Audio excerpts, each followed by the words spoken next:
The first time I saw it move inside the egg, I knew something was wrong. The egg was bigger than any I'd ever seen, almost the size of a newborn baby. But no one believed me when I said I saw it twitch, not until it was too late. I grew up in a small village in West Africa. We believed in many things, but mostly in the spirits of the land.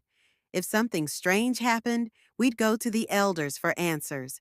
So, when Moana, a woman everyone knew, gave birth to an egg instead of a baby, the whole village was shocked. I remember how she held it close, swaddled in cloth, like it was her child. She wouldn't let anyone touch it. She said it was a gift, but it didn't feel like that to the rest of us. Weeks went by, and the egg didn't break. It just sat there, heavy and still. People whispered about curses and evil spirits. Some of the older women even stopped coming to Moana's house, saying her egg was from the underworld. One night, I was at her house, visiting her like I usually did. The fire burned low and Moana was asleep. I couldn't stop staring at the egg. That's when I saw it. It moved, just a little, like something inside was trying to stretch. I stepped closer, my heart racing. I was scared, but I couldn't look away. Then I heard it, a faint tap-tap from inside the shell. I wanted to run, but my legs wouldn't listen. I crouched beside it, listening. The tapping got louder, more frantic, like it was trying to get out. I called Moana, but she didn't wake up. My heart was beating so fast, I thought it would burst out of my chest. Suddenly, the egg cracked. I fell backward, crawling away. The crack was thin at first, but it spread quickly. I didn't know what to do. Should I wake Moana? Should I leave?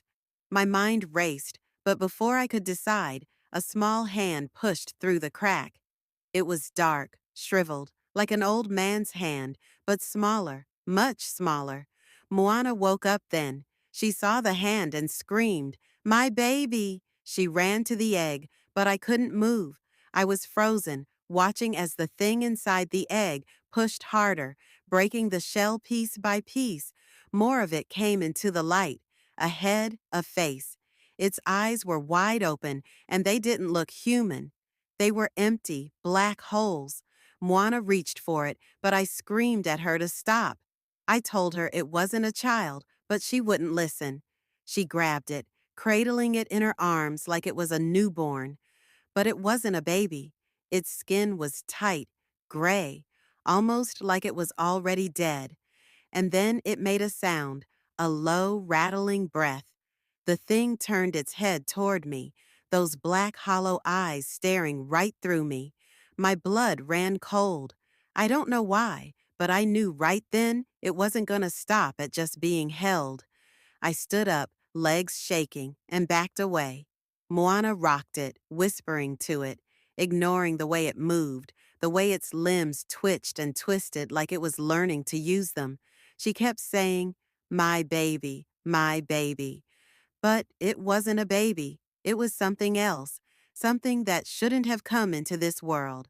I don't know how long I stood there, but eventually I couldn't take it anymore. I ran out of the house shouting for help. But no one came. When I returned with a few people the next morning, Moana and the thing were gone. We searched for days, but we never found her. Some say she went into the forest. Others think the spirits took her. I don't know what to believe, but I can't shake the memory of those black, empty eyes. The village never talked about it again. We pretended it didn't happen, like Moana and her egg never existed. But I remember, and sometimes at night I hear that tapping sound in my dreams.